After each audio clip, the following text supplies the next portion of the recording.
Hey everybody, thank you so much for tuning in another one of my interviews with me, William Wallace, my show, William Wallace for America. With me today is Senator Stine, I think from the Lake Charles area, right? That's absolutely right, William. Great to be with you. Thank you very much, I appreciate it. Well, where is your district? What's your district number? Sure, it's district number 27, and my district is, I'll just say briefly, it's all in Calcasieu Parish, and it's Carless, Sulphur, Westlake, Moss Bluff, and most of Lake Charles. So again, it's all concentrated right there in Calcasieu Parish. You got that down. Got it down. Yeah, it's one of those consolidated districts. Absolutely right, and it makes it easy on me to travel the district. So I'm very fortunate and just blessed to represent the folks in Senate District 27. Well, born and raised in that area, and the last name Stine, it sounds familiar to me. That's right. Stine Lumber Company, right there in Sulphur, Louisiana is where our headquarters are, started by my grandfather after World War II. And, of course, now we have 11 locations in Louisiana, one in Natchez, Mississippi. Sounds like with a family name and being involved in a family business, I like the good work ethic that comes along with that. No, you're absolutely right, William. This is my grandfather to my father to now me with strong work ethic. We preach the values of strong work ethic, but our family values is we always preach faith, family, community. Those are our core values, and we live that every day. And I think it's been a testament to the success of our business. We have a strong culture centered around faith, family, and community, and that's really what it's allowed us to grow for 75 plus years. Not only do I love hearing that for the family and the family business, but I love hearing that I'm sure you bring those same values to the Senate with you on some of your legislation. You're absolutely right, and even during the campaign, you know, it's not something that I just created out of the blue. This was core values of mine that I grew up with over 3 generations. Having that faith, family, community, something I campaign on, and something that I've brought here to the Capitol. I'm excited to be here. This is my first legislative session, and it's been great to meet folks from throughout the state and really center a lot of the legislation around those core values. I love that. Well, let's see how the legislation, how those values show up in your legislation. Sure, absolutely. You ready? We got Senate Bill 208 requires an insurer pay increased penalties for not timely paying a property insurance claim that is related to a catastrophic event. Sure. So, and let me just back up. Thank you for reading out some of this legislation, William. So, it's the Storm Victims Insurance Reform Package. It's a six bills in total, and I know we'll go through most of them. But you know, when you sort of zoom out and look at the macro view of these bills, and what I wanted to do, obviously, William, we've been through 4 federally declared disasters in the last couple of years in Lake Charles, Hurricanes Laura, Delta. Obviously, the pandemic was there. We had a historic flooding, and then of course the ice storm. And so, all that together, we've had issues with insurance, and a lot of times what gets lost here, William, is the you've got the insurance company on one side, trial attorneys on the other side. What gets lost in this mix is the policyholder, the homeowner, and so my goal again with that Storm Victims Insurance Reform Package is to really have increased transparency around the process and really bring hopefully some sort of relief to the homeowner and the policyholder next time this happens. Well, I love the fact that you said it's a package of bills because it's something that we haven't discussed on my show before, and I love bringing out new information, and I love that you pointed that out. So as we go through them, we'll be able to point out that's part of the package deal. And if anything is, if they've tabled anything, just let me know. But I also like the fact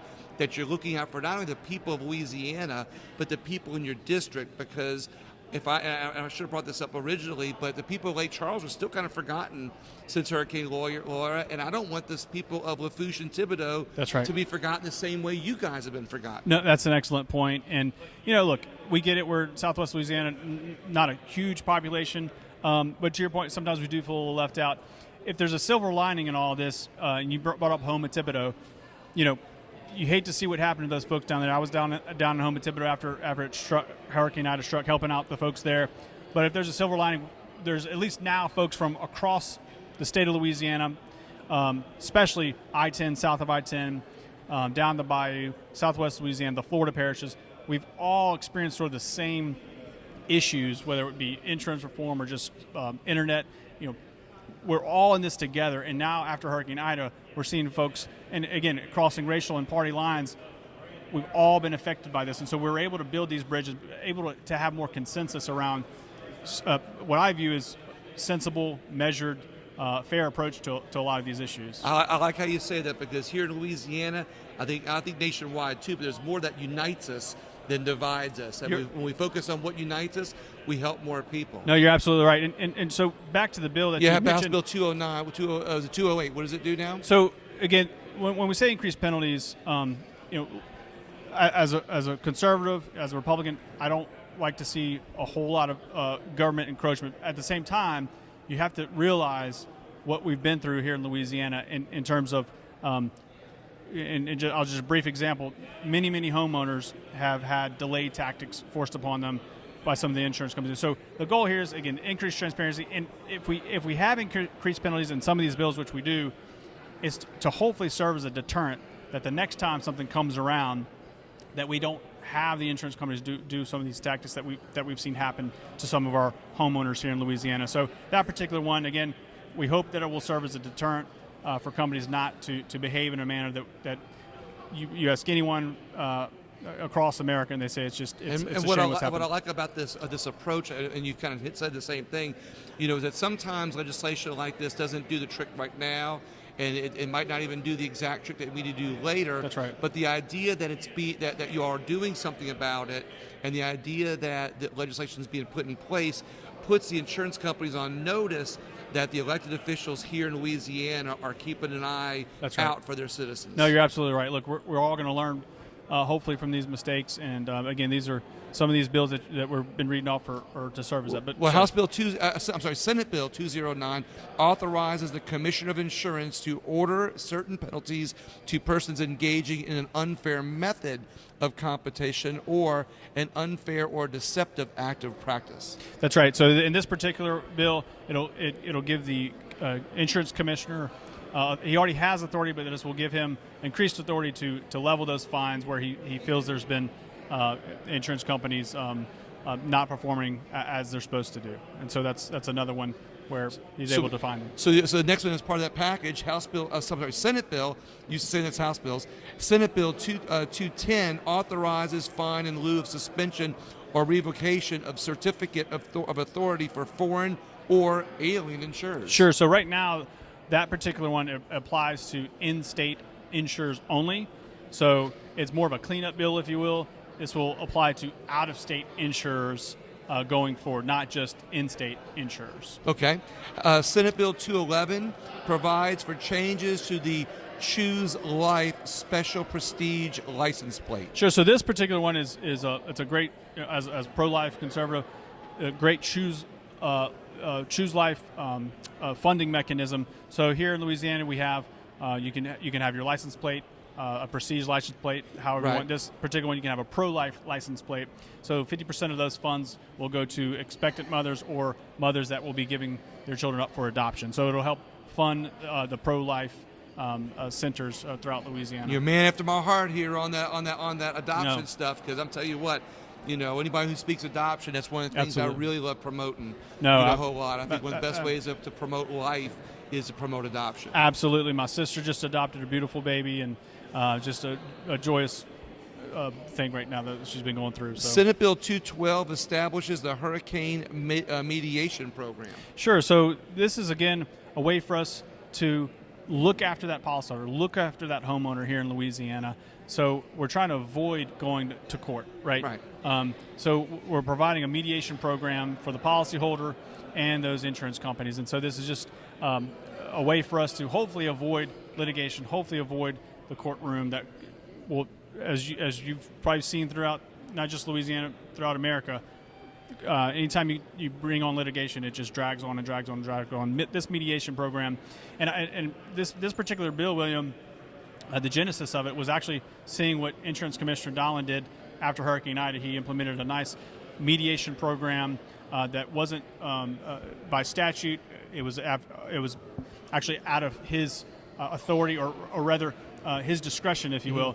This particular bill it'll be in statute, and so anytime a hurricane hits or the governor declares an emergency declaration, then it will already automatically trigger the mediation program, and we can use it as we see fit to hopefully avoid long, drawn-out litigation. Yeah, litigation. And what I really appreciate that you just brought up is about putting it in statute, because as you read some of these, as I listen to some of these, you would think, oh, that sounds like common sense. So we already have that, but some of this is right. either in place with companies, but it's not. But not enough of these things are already in statute to put teeth into it. That's right. And I think that's important that you brought that up. Absolutely. House Bill 232 provides for a catastrophe claim process disclosure.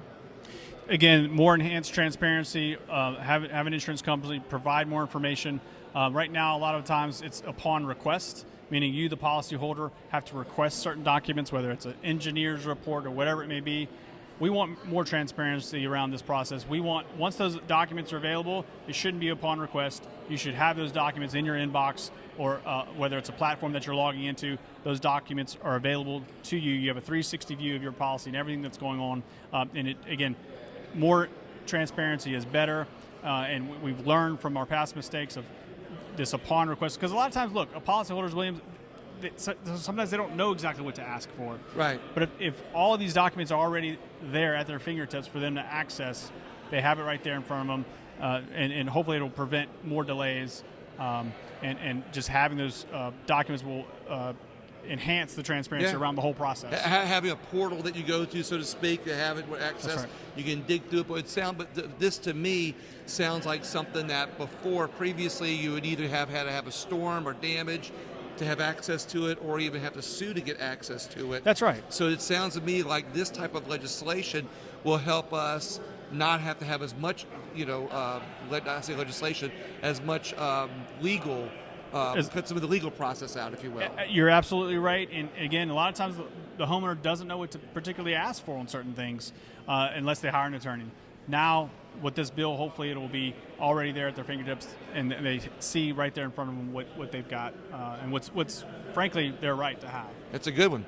Senate Bill 330 establishes a registered adjuster database. Again, looking at more transparency here. A lot of times these adjusters, we saw a lot of what we call adjuster swapping. We had homeowners in Southwest Louisiana, even down the bayou in home in Thibodeau, where the insurance companies would send out multiple adjusters. There'd be times where you're dealing with an adjuster, all of a sudden, the next day you're dealing with another adjuster, and they just increase those adjusters coming out to your home. We don't think that's right. And so with an adjuster database, and not only that, when they come to your door, it'd be nice to know more about their credentials and where they come from. Yeah. The genesis of this, as a former public finance banker, when I became a public finance banker, I had to go to FINRA and take my Series 52 and Series 63. And right now, if you go on FINRA, it's called FINRA Broker Check. It's a transparency tool around bankers, and we can look up.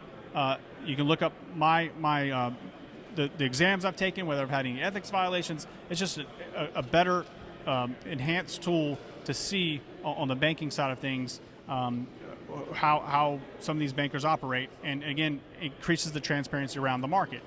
Again, we're trying to do that with adjusters, and this adjuster database will do the same thing, and you'll be able to see their work experience and have a good. What that does, William, is it establishes trust, right, with those adjusters, and it enhances that trust and that transparency. What I like about this, I keep hearing transparency, and I like the fact that I've already heard it several times, and I like that because that's some of the key thing in all your legislation.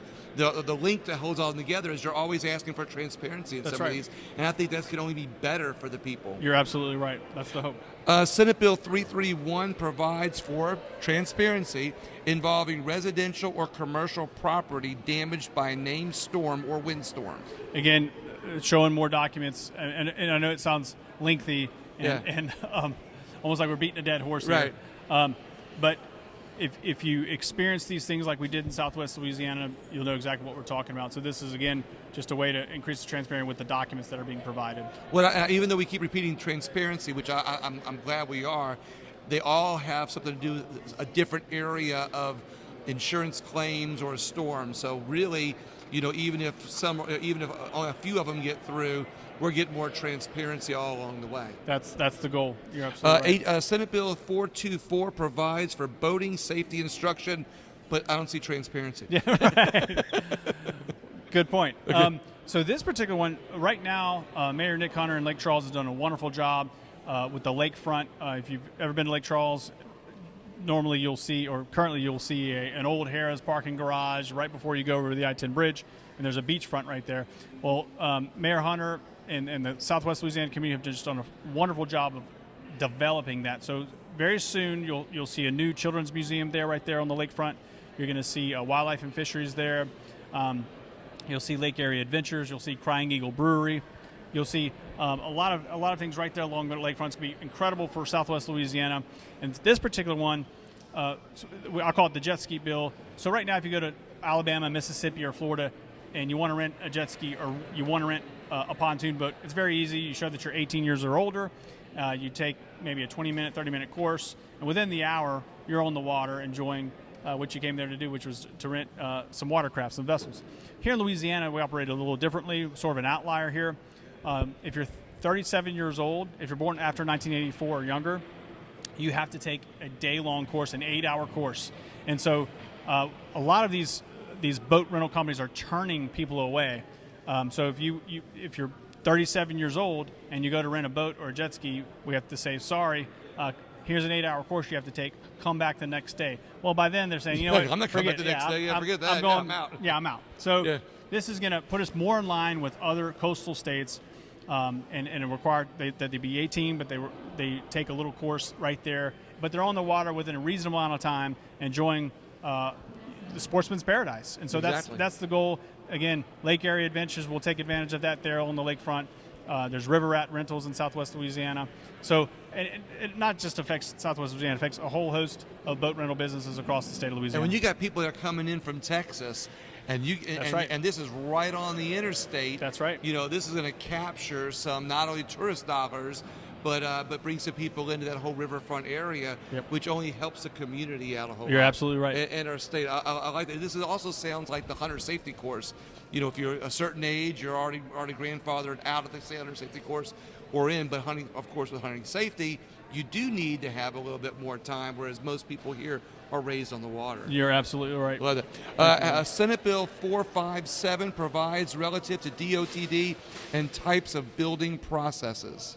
Yeah, so this is, with the I-10 Calcasieu River Bridge, hopefully it's one of those 4 mega projects, I-10 bridge over Baton Rouge, I-49 North, I-49 South. This is the I-10 bridge over Calcasieu River, a very important bridge that we're hoping to get built soon. And so this is going to allow a design-build project, which simply means no toll. And so we're hoping that we can get that bridge built without a toll in Southwest Louisiana. I like this. This kind of is like the trigger switch, the on-off switch to get this project underway. That's right. At least get it underway without a toll is the hope. We got 2 more here. So Senate Bill 450 provides relative to microbreweries. Again, speaking of lakefront development, and I mentioned all the wonderful things that are happening along I-10 right there in Lake Charles, Wildlife and Fisheries, new Children's Museum, Lake Area Adventures, Paul's Rib Shack, which is another one. Lastly is Crying Eagle Brewery.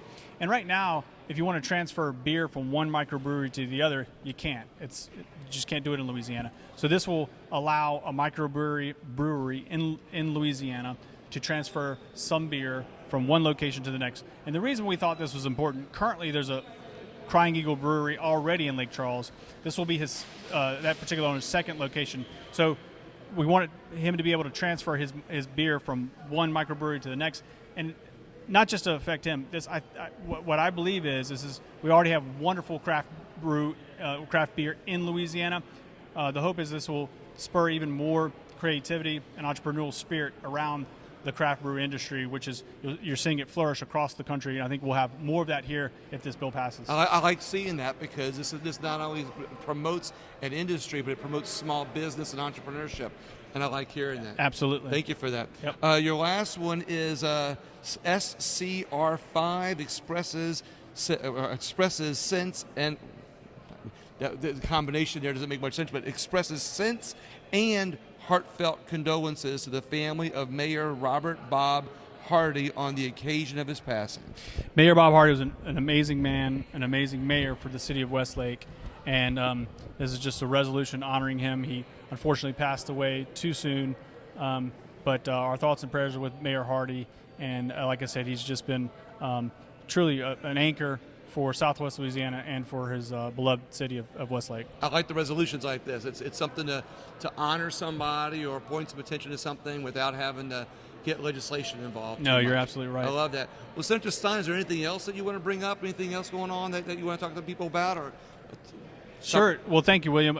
Well, first off, just thank you so much for having me. It's been an honor. And I appreciate it. And Thank love you. your show. And keep doing what you're doing. It's very important. So thank you. And with regards to legislative session, June 6th is when we sine die, when it's all over. And this is my first one. I've truly enjoyed it. Come June 6th, I might have a different answer for you, whether I'm enjoying it still. Exactly. But no, I just want to thank you so much for what you do. We talked a lot about transparency just now, but what you do is so vitally important, because that's essentially what you are doing, is you're providing transparency for everyone here. So thank you. Yeah, I just want to get more people involved. I want to, I try to do these interviews in a non-ideological, non-partisan type of way, just to be able to get people involved and see not only what's going on, but see what bills are being passed. Absolutely. That we all have to live by. And I thank you very much. I appreciate that. Thank you so much, William. Enjoyed it. And then everybody else, as I always like to say, please share the podcast, share the interviews, share with everybody else. You'll find this on William Wallace for America on any podcast app, Facebook, YouTube, and Rumble. Thank you so much. Thank you.